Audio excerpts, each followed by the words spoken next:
मानव जीवन की महिमा धर्म से जुड़ी हुई है और धर्म की महिमा मोक्ष से जुड़ी हुई है। परंपरा में सारे बंधनों से मुक्त होना वो तत्वबोध का परिणाम है, यानी कि रिजल्ट है। तो जिन जिन आत्माओं ने फाइनल डेस्टिनी, अंतिम चरण क्या है, वो चेक कर लिया और वहाँ का पुरुषार्थ उसका प्रारंभ हो गया, वो जरूरी है, यानी कि वो आनंददायक है।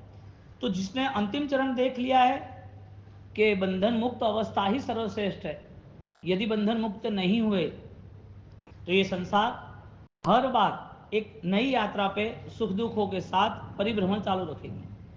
परदेसी राजा के जीवन में जब उन्होंने धर्म स्वीकारा तो उनके पूर्व शर्त थी उनके साथ। उन्होंने धर्म स्वीकारने के पहले संकल्प था कि मुझे ये धर्म करना है।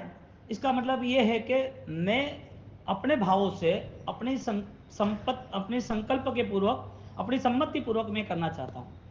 तो जो सम्मति उन्होंने स्वीकारी, इसका मतलब फाइनल पे आ गया। अब निर्णय किया है, उस निर्णय को निभाना है, निर्णय करने के बाद वहां तक पहुंचना है, तो उसके लिए हर चीज वो स्वीकार करेंगे। तो उन्होंने धर्म स्वीकारा और धर्म स्वीकारने के बाद वो टॉप लेवल पर पहुंचने की पूरी तैयारी की, और इसके लिए तो उनके नाम का आगम हुआ, राय प्रश्रेणी, राजा प्रदेशी। तो उनके नाम का जब आगम निर्मित होता है तो ये पूरी हिस्ट्री, कहानी एक विशिष्ट धर्म की उपलब्धि है। सामान्य धर्म सामान्य व्यक्ति 1000 बार करते हैं, और सामान्य धर्म करने वाले व्यक्ति आपको बहुत लोग मिलेंगे, नहीं मिलेंगे ऐसा नहीं। विशिष्ट धर्म तभी बनता है जो धर्म तुम कर रहे हो, जो धर्म से तुम जुड़े हो, उस धर्म में आप किसी से कुछ विशिष्ट कर रहे हो, इज द मेक डिफरेंस। सबके साथ रहने के बाद सबसे एक भिन्नता के साथ आप वहां तक निकल गए। राजा प्रदेशी, उसके पहले के कई राजा, उसके साम्राज्य में जो आसपास में दूसरे थे, ऐसे कोई मित्र राजा, ये सबका जीवन कॉमन था। राजपाट, सुख, संपत्ति, महिमा, सम्मान सब कॉमन था, लेकिन मेक द डिफरेंस, कुछ ऐसा भिन्न उसने किया जिसके हिसाब से उसकी अमर कहानी आज इस आगम सूत्रकार हमें बता रहे हैं। यदि वो डिफरेंस नहीं होता तो विशिष्टता नहीं प्राप्त करते। तो 3 अलग प्रकार से धर्म का व्यवहार होता है। एक धर्म का व्यवहार जो होता है उसमें हमें दुख है और दुख ना आए उसके लिए धर्म करना है। जो दुख है वो दुख को दूर करना है, उसके लिए वो धर्म करना है। और ज्यादातर अधिकतर लोग आपको यही दिखेंगे कि जब परेशानी आए तब मुझे धर्म करना, जब परेशानी है तो ज्यादा धर्म करना। धर्म को एक हिस्सा मान लिया परेशानी दूर करने का। दूसरा वर्ग ऐसा है, उसे धर्म पसंद है, दुख नहीं है फिर भी धर्म तो कर रहा है। लेकिन उस वर्ग में एक खासियत है, वो थोड़ा आगे चला है, उसका परसेंट लेवल बढ़ गया है, उसे ऐसा लग रहा है कि कर्म बदलने की जरूरत है, मेरे कर्म अच्छे होने चाहिए, मैं अच्छा कर्म करूंगा अच्छा फल मिलेगा। तो दोनों वर्ग हमें इस दुनिया में दिख रहे हैं। एक वर्ग ऐसा है जिसे कुछ भी हो जाए दुख ना आना चाहिए, इसके लिए धर्म को पकड़ के रखा है। दुख है उसके लिए और ज्यादा पकड़ के रखा है। तो दुख के नाते धर्म करना, इसका मतलब आत्मा से नहीं जुड़ना है, दुख से जुड़ना है। अध्यात्म के कारण धर्म को नहीं अपनाया, क्योंकि धर्म अध्यात्म से ही जुड़ा हुआ है। धर्म का स्वरूप ही अध्यात्म है, धर्म की छावी अध्यात्म है।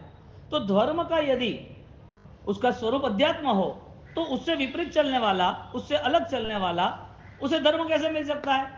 तुम यहां से अमेरिका जाओ और तुम्हारा अमेरिका जाने के बाद तुम बोलो कि मेरे ये करेंसी इंडियन करेंसी, तो क्या आपका डॉलर चलेगा? यहां करेंसी नहीं चलेगी। अब जहां जो करेंसी चल रही है उस हिसाब से आपको मैनेज करना चाहिए। धर्म का पूरा हिस्सा अध्यात्म से जुड़ा हुआ है। अब वो मिसगाइड हो गया, वो धर्म से दुख को जोड़ रहा है कि मेरा दुख दूर हो जाए।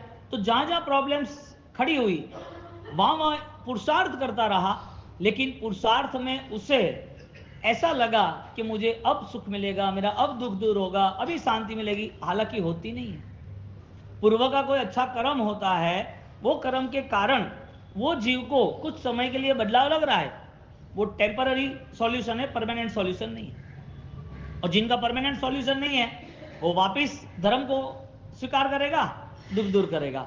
दुख आया, वापिस धर्म से जुड़ा, वापिस धर्म भूल भी गया, अनुकूलता मिल गई, धर्म को छोड़ दिया। तो कई वर्ग ऐसा है कि जो लोग दुख के नाम पर धर्म का स्वीकार करते हैं, हालांकि वो परमानेंट सॉल्यूशन है ही नहीं। कुछ समय ऐसा आ जाता है कि उसे वो अंतराय कर्म बदल जाते हैं, तो उसे ऐसा लग रहा है कि मैंने ये धर्म किया तो मुझे सुख मिल गया। अब ये धर्म जीव से, आत्मा से, सत्य से जुड़ा हुआ है, यानी सत्य का स्वरूप ही धर्म है, लेकिन वो भिन्न रीत से अपना रहा है।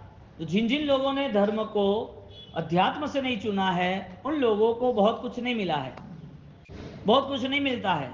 और दिखे हमें झाड़ू निकालने वाले को भी पैसा तो मिलता है, यहां से कोई लारी ले जाता है लेबर, तो उसे पैसा तो मिलता है, वो भी खाता पीता है, उसका भी जीवन जो है, उसकी जवाबदारी वो भी निभाता है।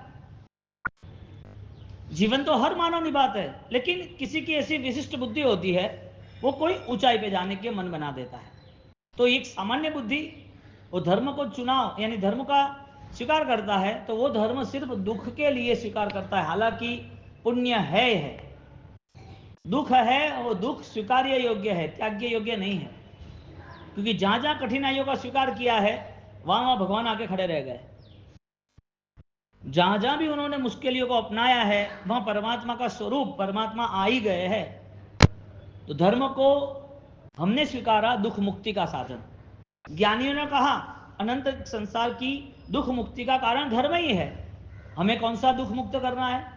इस भव में इमीडिएटली जो दुख दूर हो जाए वो हमें दूर करना है। इमीडिएटली आज का दुख आज दूर होना चाहिए। इसके लिए हमारी दौड़ धर्म में है, धर्म के स्थानों में है, धर्म अपना रहे ऐसे समुदायों में भी है। हमारा विश्वास है कि धर्म के कारण दुख दूर हो जाएगा।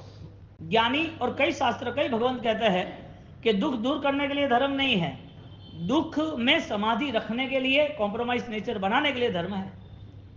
इसके लिए तो श्रमण परंपरा है, साधक परंपरा है। इस स्थिति को लेके देखने जाओ तो फर्स्ट लेवल पर धर्म स्वीकारने वाले कई वर्ग ऐसे हैं जिसे दुख आता है, इसके लिए जहां चमत्कार है वहां नमस्कार है, जहां कोई प्रभावकता दिखा वहां खींचा जा रहा है कि यहां मेरा भला हो जाएगा, यहां अच्छा हो जाएगा। और सबके दिमाग की ओर 99% ये लोग हैं। हमारी ये बात इसके लिए कि हमें इस विराधना से, इस आत्मा की वंचना से, इस आत्मा के पतित भावों से बाहर आना है। हमें वो बोध में जाना पड़ेगा कि ये सारी काया और माया वो मिट्टी में मिलने वाली है, समान है, काया भी मिट्टी है, माया भी मिट्टी ही है।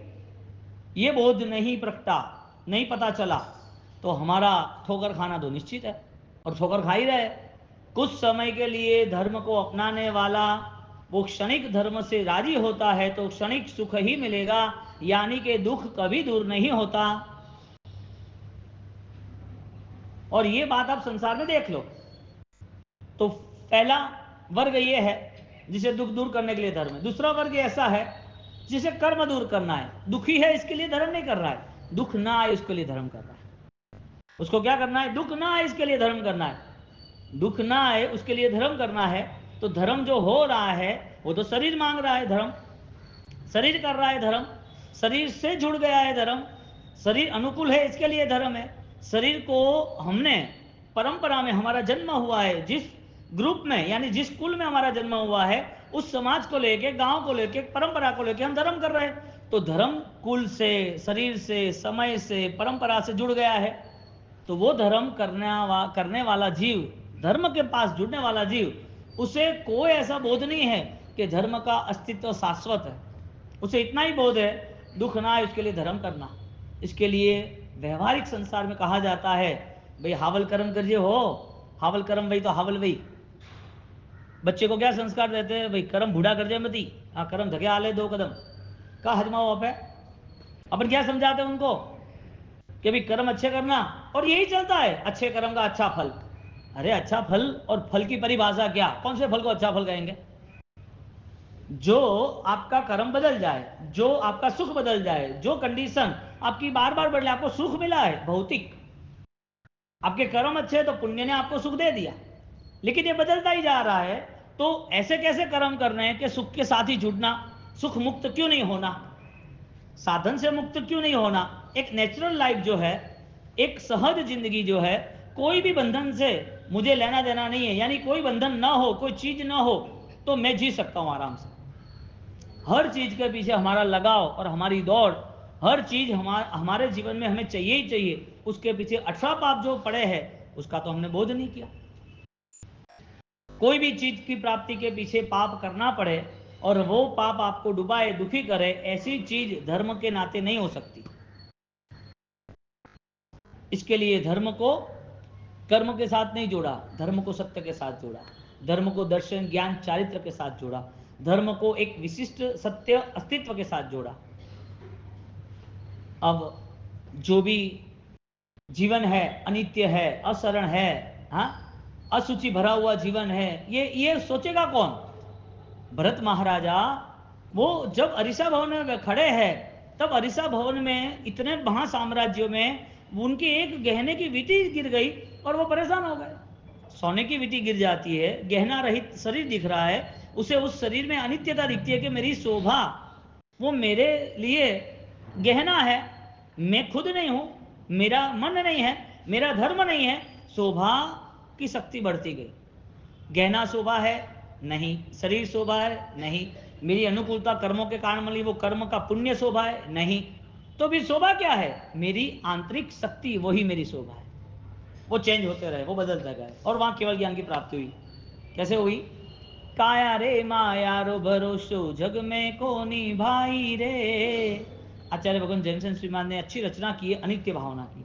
काया रे माया रो भरोसो जग में कोनी भाई रे, रिद्धि सिद्धि नहीं शाश्वती, अनित्य भावना भावता भरत जी चक्री केवल पायो रे, अनित्य भावना भावता चक्री भरत जी केवल पायो रे, रिद्धि सिद्धि नहीं शाश्वती।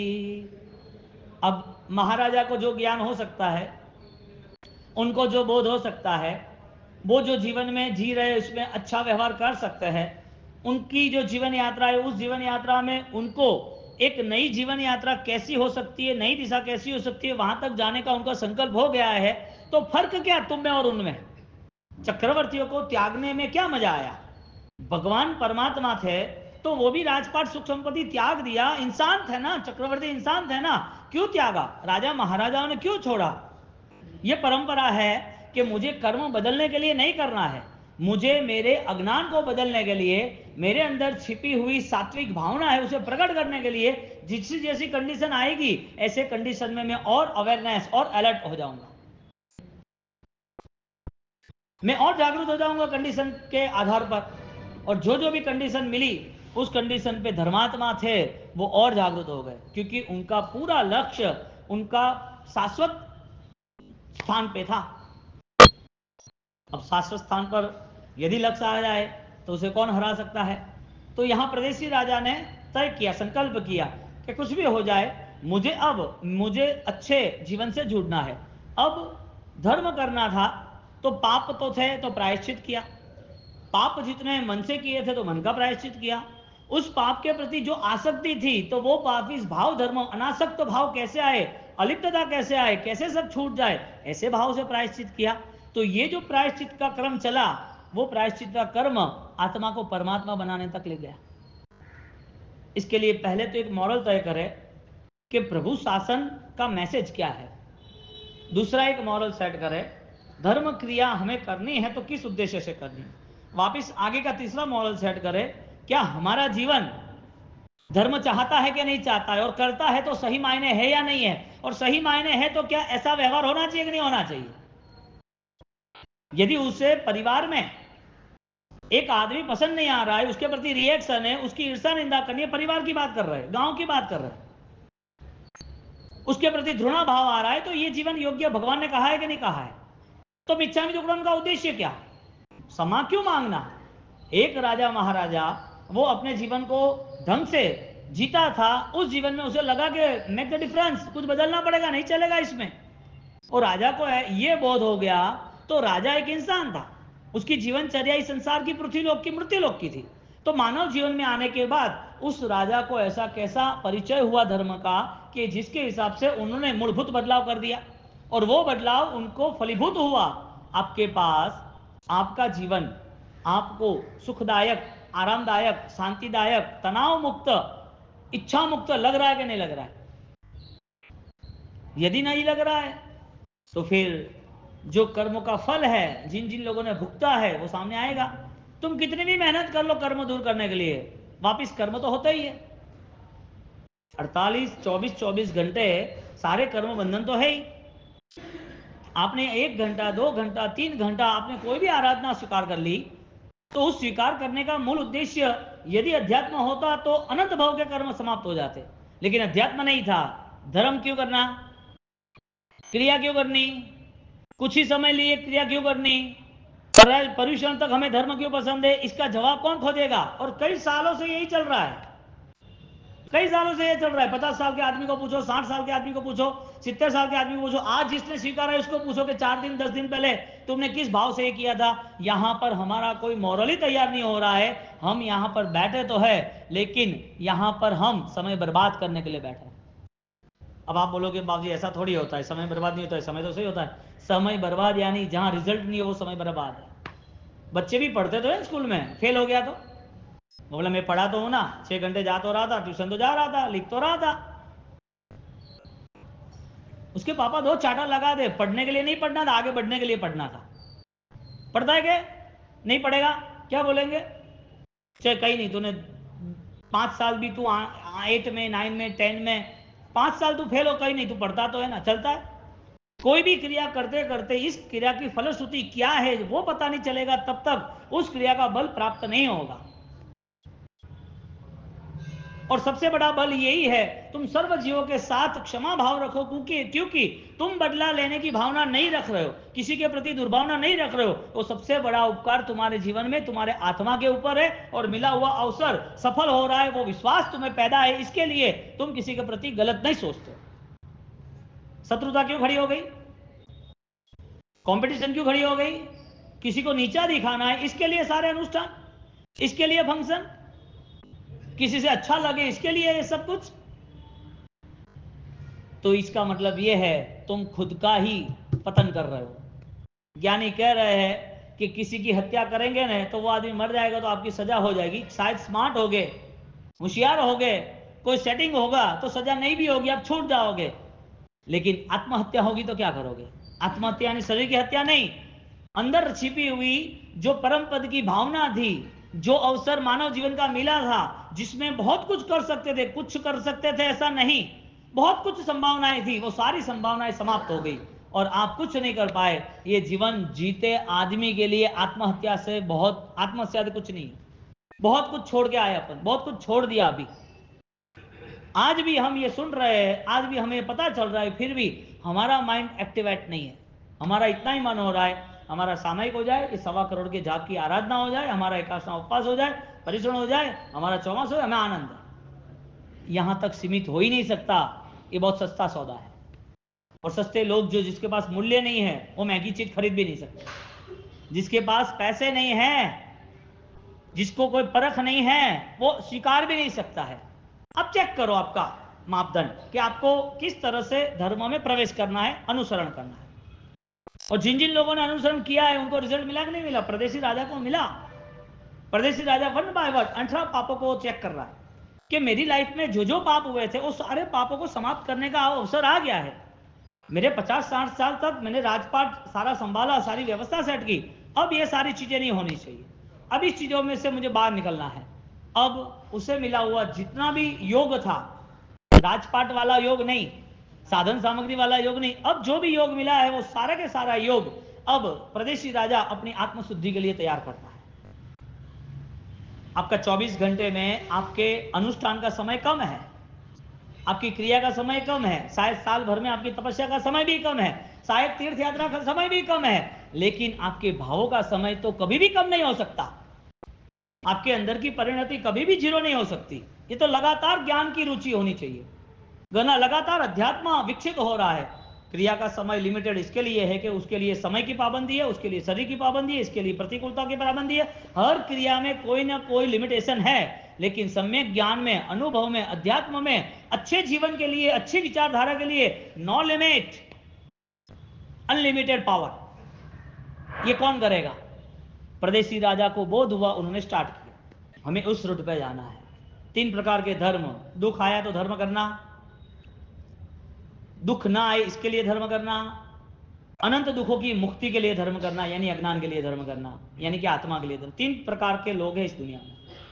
99% लोगों को दुख से डर लग रहा है, तो फिर धर्म के अधिकारी नहीं बन पाओगे, क्योंकि धर्म करना इसका मतलब सेल्फ कमिटमेंट है कि कितनी भी कठिन परिस्थिति आए मैं धर्म नहीं त्यागू। क्रियात्मक नहीं, भावात्मक बात है। क्रियात्मक में लिमिट आ जाती है, इसके लिए सोच में या निर्णय में या सुनने में कोई भी गलतफहमी नहीं रखना। क्रियात्मक इज इक्वल टू लिमिटेड। जो आप पोजीशन में हो, जो एक्शन ले रहे हो, जो क्रिया कर रहे हो, उसका समय बहुत कम है। एक 48 मिनट का सामयिक है, प्रतिक्रमण संध्या का है, मॉर्निंग का है, प्रातः का है। राई और देसी प्रतिक्रमण है, सामयिक है, भगवान की पूजा प्रकारी है, सुबह तक है, वो टाइम लिमिटेड है। लेकिन आपके मन में छिपी हुई व्यक्तिगत दुर्भावना, वस्तु के प्रति अत्यंत राग या द्वेष, कोई घटनाओं के प्रति आपका लगाव या दुर्भाव, वो सारी चीजें 1 बाय 1 इस अध्यात्म के जाप से, ओम ह्रीम सिंह हरम नमः के जाप से परमात्मा को गहरी प्रार्थना करते करते उनको विनती करो कि मुझे मेरी मन की शुद्धि चाहिए ही चाहिए। मुझे अब उस विचारों का बल चाहिए जिसमें परमात्मा आपका मिलन निश्चित हो। हमें सिर्फ माला थोड़ी गिननी है। मणियों भरे मन नहीं भरे, क्या करना? मणियों भरे मन, मन गड़े बैठे हुए, यहां से आप खड़े हुए नहीं ना, आपको जो जैसा मिला उसका डेटा स्टार्ट हो गया। क्यों ऐसा करना? आप अपने अस्तित्व को क्यों गिरा रहे हो? आप इतनी गलतियां करके क्या करना चाहते हो? आप कुछ बड़ा मन रख के कुछ चीज छोड़ दो, क्षमा दे दो, उसको विचार से निकाल दो, उनके प्रति कोई बोलना ही नहीं। इनकी बातें गलत कोई कहता हो तो हमें आग नहीं डालना, उसमें घी नहीं डालना, आग बढ़े ऐसा। क्या फर्क पड़ा? आपके मन को शांति मिलती है तो, आपकी आत्मा को सुकून मिलता है तो, आपके कर्म अच्छे होते हो तो, आपके जीवन में आपके परिवार आपकी छाव में पलते उनको भी ये संस्कार मिले तो, आपका परिवर्तन इतना कठिन है कि जिसके कारण आप दुखी हो जाओगे बदलाव लाने के लिए। यानी बदलाव पॉसिबल है कि नहीं है? यदि बदलाव नहीं आया तो स्वीकारा हुआ सब कुछ जीरो हो जाएगा। तो बदलाव क्यों नहीं आता है? आपको दिखता नहीं है आपका परिवार, आपको दिखता नहीं है आपका जीवन, आपको दिखता नहीं है आपका धर्म, आपको दिखता नहीं है आपकी आत्मा, आपको दिखता नहीं है प्रभाव, आपको लग नहीं रहा है कि महामूल्यवान अवसर व्यतीत हो रहा है। समझदार को तो इशारा ही काफी होता है। सामान्य जीव है, इसके लिए छोटे बच्चे को एक चीज 10 बार समझानी पड़ती है, उसको ध्यान ही नहीं आता है, उसका फोकस ही नहीं हो, पढ़ ही नहीं रहा है, गलतियां करती है, उसकी मदर उसको पढ़ाने लिखाने बैठती बैठा ऐसा नहीं वैसा, क्लासेस में जो टीचर्स होते हैं वो समझाते ऐसा नहीं वैसा, 1 बार 2 बार 3 बार 4 बार 10 बार, लेकिन जो चीज आपने सीख ली है उसमें गलती नहीं होगी। किसी व्यापारी को पूछो कि तुम्हें 5 लाख रुपया दिया, 5 लाख काउंट करने में गलती होगी? क्यों? प्रैक्टिस हो गई है। जब से वो 12वीं में था, कॉलेज में था, दुकान में जा रहा था, उसके पापा ने बोला 1 लाख रुपया गिन ले, 2 लाख गिन ले, दे के आ, लेके आ। वो प्रैक्टिस के कारण अभी 5 लाख गिनना है तो यूं देख के गिन लेगा, बोलेगा नहीं, लेकिन गिनती स्टार्ट है। क्यों? मशीन आया तो मशीन से स्टार्ट कर देगा। जिसकी प्रैक्टिस है उसमें परफेक्शन है। क्रिया की प्रैक्टिस होगी तो क्रिया अखंड होगी, भावों की प्रैक्टिस होगी तो भाव आपका निरंतर समाधि तक अखंड रहेगा। आपकी भावना में इतने आगे बढ़ गए होगे कि आपका देह भी छूट जाएगा तो भी आपको प्रॉब्लम नहीं। उस लेवल पर आपका बेस्ट डिसीजन हुआ कि मृत्यु के पहले जितनी भी बीमारी है सारा स्वीकार करना है, क्योंकि मृत्यु महाबीमारी है, छोड़ना ही है सब कुछ। दुख के कारण कोई धर्म अपनाता है, दुख के कारण धर्म अपनाना है। कभी भी कोई भी दुख आ जाए कहीं रिक्वेस्ट नहीं करनी, भगवान को भी नहीं कहना भगवान मुझे ऐसा वरदान दो, ऐसी शांति दो, ऐसा आशीष दो कि परमात्मा ऐसी कृपा करो कि मेरे दुख दूर हो जाए। सबसे ज्यादा दुख मुक्त यही हुए हैं, यानी कि अनंत सुख के मालिक है। और ये परमात्मा अनंत सुख के मालिक होने के कारण आप रिक्वेस्ट करते हो तो उनकी करुणा, यानी कि वो कुछ नहीं करते, उनकी निश्रा में बैठ के आपके सारे कर्म सही होते जाते, सही होते जाते, तो वो आपको लग रहा है कि मेरे भगवान मुझे सुख दे रहे। तो तुम दुख मुक्त के लिए बैठोगे या परमात्मा मिलन के लिए बैठोगे? सिस्टम तो सेम ही है, आपको सेम पोजीशन मेंटेन करनी है। आधा घंटा भगवान के साथ बैठना है। आपका मॉरल है कि मेरा दुख दूर हो, इसके लिए भगवान मैं आपकी भक्ति कर रहा हूं। आपका मॉरल है प्रभु आपके जैसा मस्त मुझे मोक्ष में जाना है, आप ऐसी कृपा करो सर्व दोषों का क्षय हो जाए। कौन सा रूल्स एक्सेप्ट करना है आपको? आपका 80% बर्बाद हो रहा है जीवन का समय, 90%, 95%। और आपको पता भी नहीं चल रहा कि मेरे 24-24 घंटे कहाँ चले गए, मेरे जीवन का आयुष्य कहाँ व्यतीत हो गया। आप वो भी आप करीब नहीं आते हैं कि इस जीवन को लेके मुझे क्या करना है।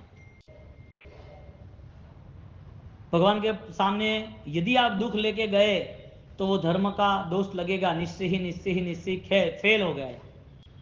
इसके लिए कई लोग तो इतना होशियार है कि भगवान तो मोक्ष में गया, कोई देता नहीं हो पे तो माता जी पाड़े मांगो ना, देवी देवता पाड़े मांगो तो है दे प्रागे। कहा गया, एक बार हम बिहार में थे, किसी के घर गए थे, मंदिर में एक घर गए थे, तो के बाद उसमें मंदिर भाड़ो के, तो मंदिर भाड़ो तो अतर 5 फुटियों ने 6 फुटियों ने हर 3-4 आड़िया बनाई जाता ने हैंग बाउसिंग मिले जाता। मैं तो यार गजब आया, हाँ के बाउसी हरारी कृपा है माता के। मैं तो 15-20 दीपक तो होते होंगे, तो हाँ बाउसी 15-20 दीपक तो करना ही करना क्या, मैं तो बढ़िया बात है। तो क्या हराई कृपा, मैं तो ये कृपा हराई राखो तो भगवान कटे मेलिया के थे बाउसिन वेरावाली ना वो थे जैन हो थे करीब वो भगवान करते, तो भगवान रोटे है के। मैंने बोला यू क्यों डिफरेंस होगा, तो क्या देखो बाउसी भगवान तो मोक्ष में गया, कोई देता तो है कौन, मन जो दे वो तो है मारा माता जी दे के, कुल देवी देवता दे के, मारे जो पूर्वज है वो दे के, मारे मादी साहब वो दे के, मारे जो गोम देवता वे क्षेत्र देवता वे भैरू जी वो दे के, हैंग चीज वो दे के। मतलब अच्छी बात है, आपको कुछ भी दे तो आप शासन में देना, आपको कुछ दे तो शासन में देना, देते हैं ना, कहाँ नहीं देते, भक्ति करते तो देते हैं। आपको कुछ मिला है वो डुबाएगा तो नहीं ना, आपको कुछ मिला है डुबाएगा, मिलेता है कि नहीं मिलता, पहले तो ये बात करो। तो 15 दीपक से मिलता है तो 500 दीपक नहीं करे, 15 दीपक करे तो 500 दीपक नहीं करे, क्योंकि हर क्षेत्र के देवता अलग अलग है, हर स्थान में, हर घर में, हर गांव में, हर किसी के इष्ट। आज कोई साधक मर गया, कोई साधक था, उसकी डेथ हो गई, समाधि हो गई, गांव में किसी ने उसका मंदिर बना दिया, उसको बिठा दिया, वहां 2-4 चमत्कार हो गए, इनकी फोटो ये वो सब चलती रही, वो भी देवता है, उसकी भी भक्ति होती, ऐसी हजारों लाखों की संख्या में चारों और कोई दिव्य शक्तियां छिपी है। हम कोई देवी देवता का विरोध नहीं कर रहे हैं, हम आपका कॉन्फिडेंस बढ़ा रहे हैं। आपको यदि कुछ मिलेगा तो वो मिला हुआ चीज जो है वो आपका रहेगा, तो उससे आपका भाव अच्छा बनेगा, त्याग रहेगा, सत्कार्य होगे, आप मोह माया से मुक्त होने का प्रयत्न करेंगे, उनसे प्रार्थना करेंगे कि नहीं करेंगे, वो नहीं करेंगे, क्योंकि आपको भगवान के पास मॉरल यही है कि दुख दूर हो, और माता जी के पास भी मॉरल यही है कि दुख दूर हो। और वास्तविक नियम यह है कि तुम्हारा कर्म तुम्हें ही दूर करना है, कोई दूर नहीं करेगा। भगवान को दुख होते जन्म के नाते तो 1,60,00,000 देवी देवता तो विधि करने आ गए थे, 1,60,00,000 देवी देवता परमात्मा की भक्ति करने आ गए थे, तो भगवान को दुख क्यों हुआ, वजह क्या। हमारे यहां सालीभद्र जैसे 7 मंजिले की 7th फ्लोर टोटल गोल्डन सोने की हवेलियों के साथ वो त्याग करके वो कष्ट सहन कर रहे हैं, तो उनको मना करना चाहिए ना कि आप दुख क्यों सहन कर रहे हो, ये जीवन तो सुखमय है, सुख मिला है ना। कई लोग दुख दूर करने के लिए धर्म करते हैं, कई लोग दुख ना आए उसके लिए धर्म करते, और कई लोग संपूर्ण दुख मुक्त कैसे जीवन हो, मोक्ष में कैसे जाए, ऐसा धर्म करते। आपके पास यदि ये भावना आ गई तो जीवन में 24 घंटे आप जो करते हो वो करते रहो, मना नहीं है, लेकिन आपका जो ध्यान है वो बदलना चाहिए। एक जॉकर जो है ना, वो पूरे सर्कस में सबको हंसाता रहता है, हंसाता है कि नहीं हंसाता है, ड्रामा करता है कि नहीं करता है, खेल करता है कि नहीं करता है, चेंज होता है कि नहीं होता है, उसका पूरा लिबास है, डेकोरेशन है, हाँ वो पूरा उसका चेंज होता है ना, हाँ बदलता रहता है ना, क्यों, लोगों के लिए खेल है, लोगों को हंसाना है, इट्स द एंजॉय। उसको पता है कि शाम को मुझे कहाँ जाना है, वो सब कुछ करने के बाद उसे पता है कि ये कमाना मेरे परिवार के लिए है, ये सबको हंसाता है, लेकिन उसका अंदर कोई दर्द है कि मेरे पिताजी बीमार है, माताजी बीमार है, दवाई लानी है, तो उसको वो इंटेंशन उसके अंदर वो छिपा हुआ है, वो जाता नहीं है सबको हंसाने में, वो ये भूल नहीं जाता है कि मैं कौन हूं, मैं कहां जाने वाला हूं। एग्जैक्टली ये सिस्टम यहां सेट कर लो, तुम्हें धर्म क्रिया बेस्ट करनी, सही करनी, अच्छी करनी, शाश्वत हो ऐसे करनी, वो सारी धर्म क्रिया का उद्देश्य तुम्हारा परिचय कराने वाला चाहिए कि मेरे अंदर एक आत्मा है जो ये संसार से बाहर जाने वाली है, ये देह को छोड़ने वाली है, ये परिवार जो मेरा मोह माया का बंधन है वो सब नहीं चाहूँ तो भी छूट जाने वाला है। ये भावना से आपको जो कुछ करना वो करो, आपको राग ही नहीं होगा, ममत्व ही नहीं आएगा, आप किससे अटैचमेंट करोगे, किसी ने लड़ाई झगड़ा किया आप क्या सोचोगे, मुझे क्या लेना देना, जाने, आपका 10 पेमेंट में से 2 पेमेंट नहीं आया, अब नॉर्मल रहोगे कि भाई बाद में आ जाएगा, लेकिन उसके प्रति दुखी नहीं होना है, मेहनत करनी है, दुखी नहीं होना है। ये सारी सिस्टम हमें तीसरे लेवल पे जानी चाहिए। प्रदेशी राजा ने वो एक्सेप्ट किया और प्रदेशी राजा ने सर्व पापों का नाश, वो धर्म का प्रारंभ है, उस हिसाब से प्रायश्चित शुरू किया। और वो प्रायश्चित इतना बेस्ट हो गया कि 1 बाय 1 सारे प्रायश्चित को गिनते गिनते, समझते समझते नए पाप नहीं करने की उसके मन में ठान ली उन्होंने। क्योंकि प्रायश्चित नाम ही वही है जो आपके पाप के भावों से मुक्त करे। क्रिया तो आप चाहो ना चाहो होने वाली है। क्रिया में अनजान अवस्था में कोई जीव की विराधना हो जाएगी, आपने चाहा नहीं था, लेकिन वो मन ने तैयार किया है। इसके हिसाब से जो पाप होगा वो मन से नहीं होगा, दिल से नहीं होगा, जानबूझ के शौक के पीछे नहीं होगा। पाप है लेकिन पाप का मन नहीं है। बिल्ली पूरे दिन मंदिर में रहे और रात को चूहा मारे तो 23 घंटा जो है उसका, या 23.5 घंटा जो है वो उसका धर्म का गया कि नहीं गया? 23 घंटा मंदिर में पूजा पाठ, आरती, दीपक, मंत्र सब सुनती है, लेकिन चूहा मार लिया उसने जब भी देखा तब भी। उसका मन कहाँ था? आरती में था, भक्ति में था। उसका मन था कि कुछ भी हो जाए, चूहा कहाँ दिख रहा है। इसी तरह क्रिया कितनी भी कर लो, मन यदि अध्यात्म में नहीं रुका तो ये क्रिया छूट जाएगी। 23 घंटे करो ना, साधु जीवन ले लो ना, श्रमण परंपरा का स्वीकार किया तो भी उसके जीवन में ये ऊंचाई अध्यात्म की नहीं आई, शाश्वत आत्मा के लिए नहीं आई, सुख सारे त्याज्य वो भाव नहीं आया, तो सारे सुख उसे डुबो देंगे बंधन में। बिल्ली जैसा जीवन तो नहीं है ना, नहीं होना चाहिए। अब ये सुतार्थ के कारण ये तैयारी करें कि हमारे जीवन के अंदर हमें वो मंगल यात्रा पे जाना है जिसमें हमारा विवेक जागरूक हो। ये पॉसिबल